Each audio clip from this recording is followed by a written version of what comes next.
Good day, my fellow gamers and non-gamers. This is Drist. In-game name for Shroud of the Avatar is SHROUD, and I am playing Shroud of the Avatar, spiritual successor to Ultima Online.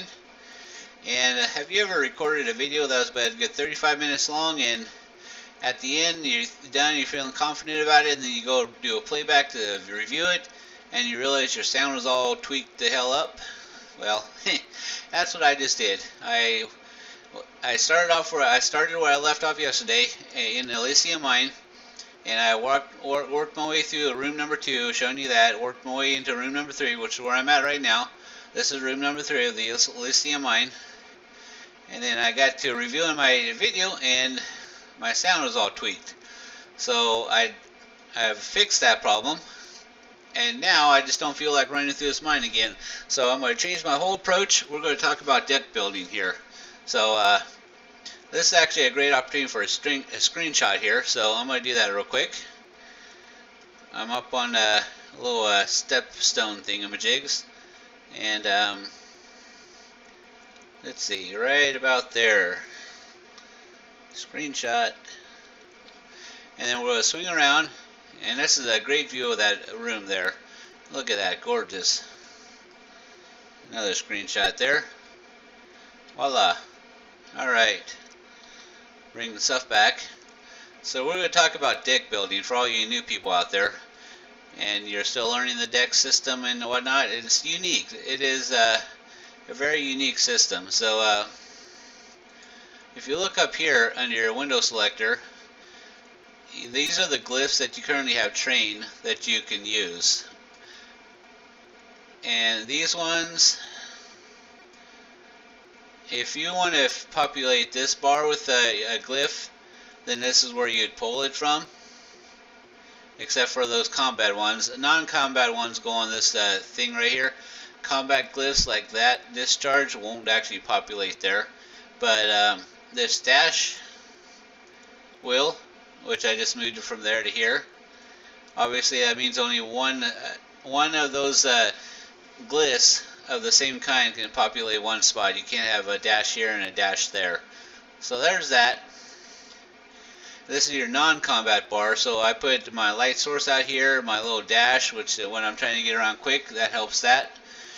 Recall scrolls, so I can recall back home real quick. This is a res for a creature. Like if I'm running around with a pet, resurrect creature, and he dies, that's what I'd use that for. This one,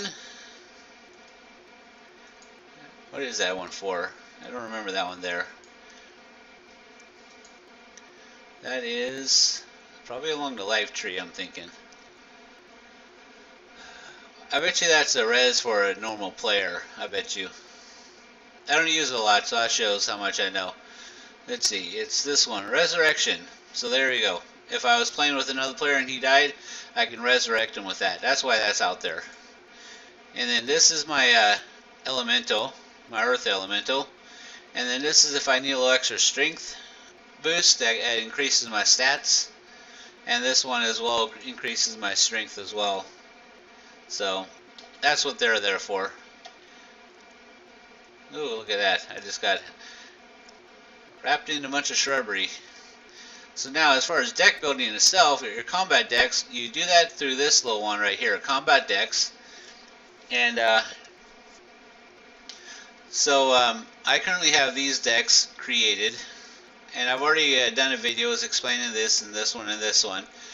So we're going to skip all that, and let's say you're a fresh new person and you want to build your deck. So you go to add a new deck.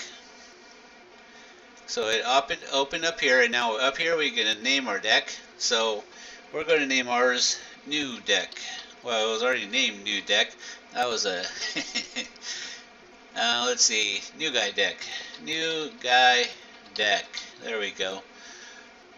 And these are all the skills. These are all the glyphs, the combat glyphs that you can populate in your deck. And when you go into combat, this is what your this would be your combat bar here. Just like this over here is our non-combat bar. When we go into combat, like I just went into combat, our non-combat bar goes away and our combat bar opens up. So that's what that is. So let's go back to that. And new guy deck. Nope, we don't want to equip that. We want to equip that. New guy deck.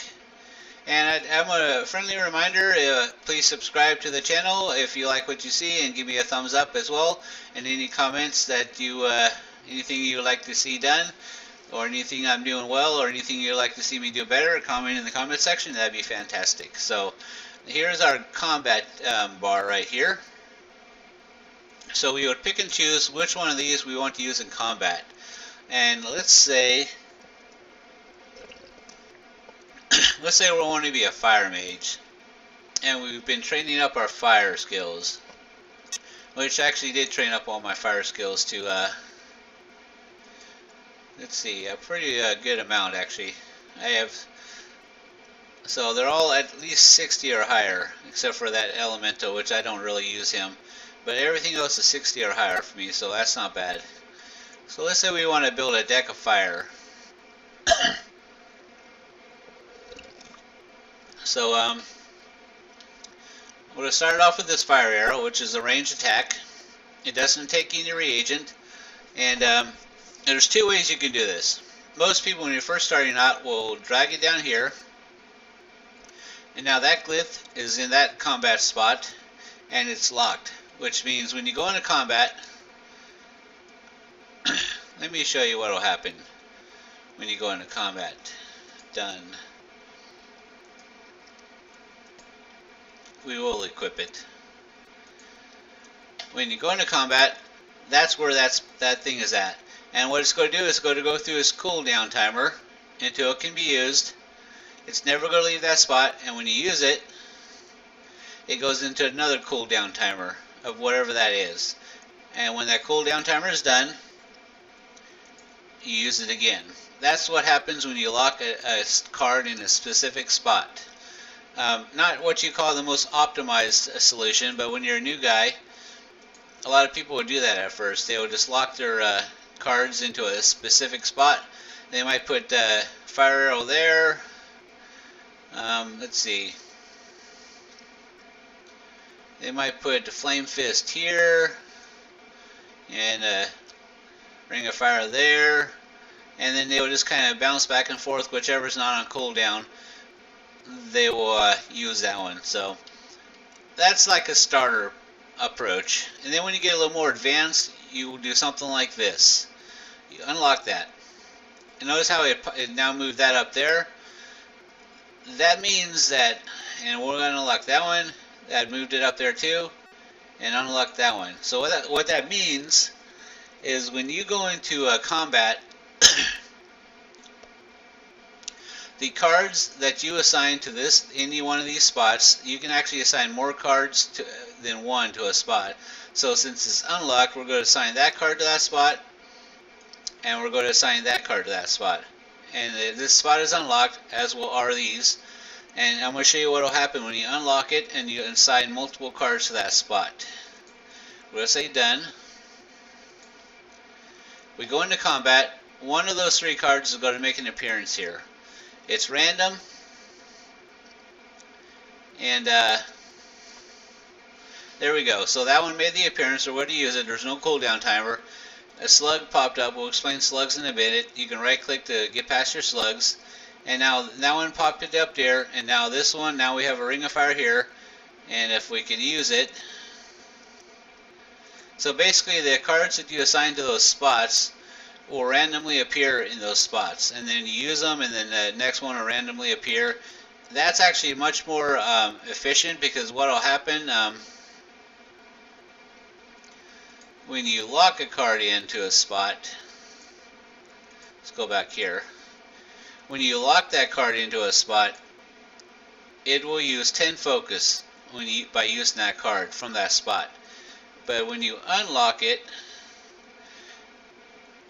it's not showing it here, but it actually uses less focus. From my understanding, it will use less focus when the deck's unlocked. And then you can actually start stacking cards. So ideally you want to be able to unlock the decks. And then here's what you're going to do with an unlocked deck.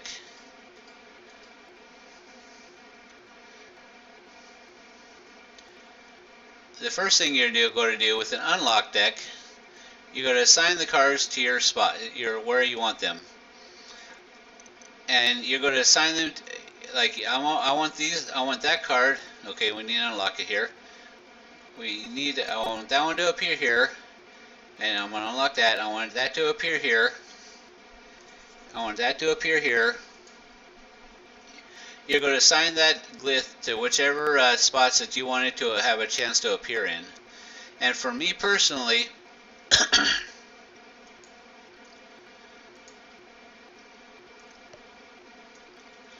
I like these 6 spots to be assigned my straight combat DPS spots. And then I like these 4 slots to be my secondary, my support skills, my healing skills. It keeps my support, my healing, and my combat separate, so I'm not getting my eyes confused of what I'm looking at. So when I want a support skill, I know to look at these 4. When I want a combat skill, I know to look at these 4. And your cards here,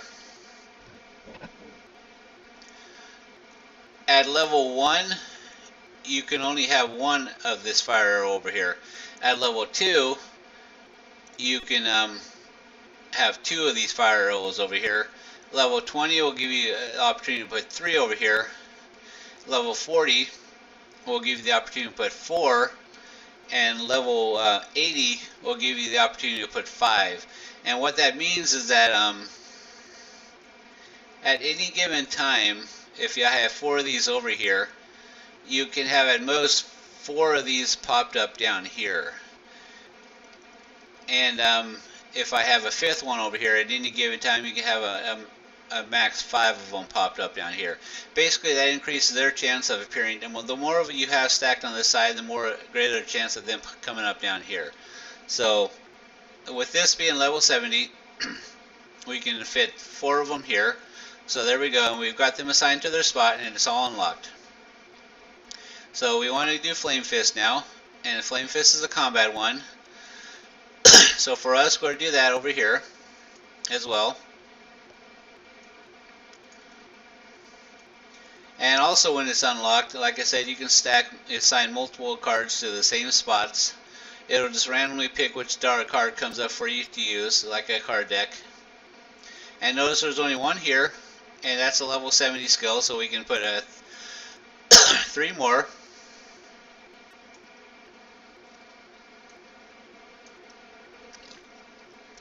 So now we have Fire Arrow and Flame Fist. And then another combat skill we have is Fireball. So we'll go throw that down here too. And it's a combat DPS skill, so we're going to assign it to these 6 slots over here.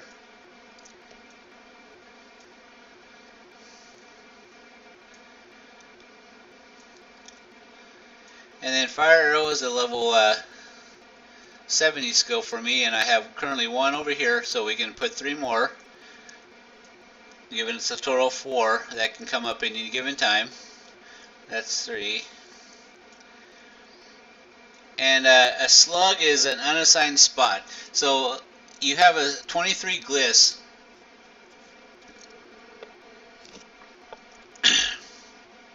This deck, if you don't want to have any slugs, and the slug is a spot that can't be used, like those things that pop up, it has to have 23 glyphs assigned to this deck before you get 0 slugs. If you have 22 glyphs, you're going to have a slug in there, and it's going to pop up, and you won't be able to use it. So you want to have enough glyphs assigned over here that it's going to take out that full 23 that we have there, and you want 0 slugs. So we did our fireball here. And we got 12 now. Now we're going to put some of our support skills. Support are like area of effect. So this one's an area of effect. And we got to unlock it.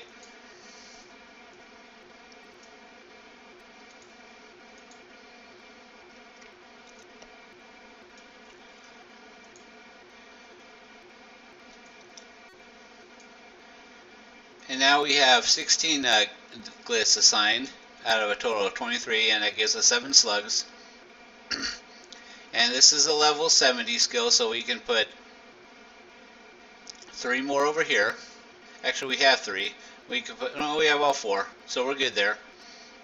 And then we're going to look for Ring of Fire's our other support skill, Area of Effect. So we're going to add him to that side. You can kind of configure these how you want. Like I said, I like to have my support and my healing and stuff separate from my DPS. And Ring of Fire is 1, 2, 3, 4.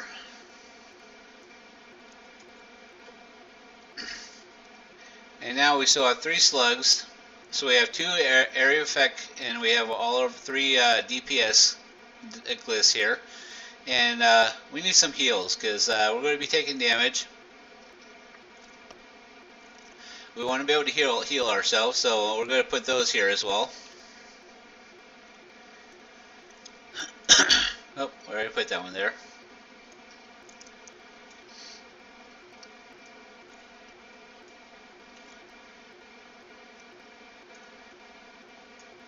And that's a level 58 skill there. So we can put a total of 4 or 3 over here. No, we can put a total of 4. So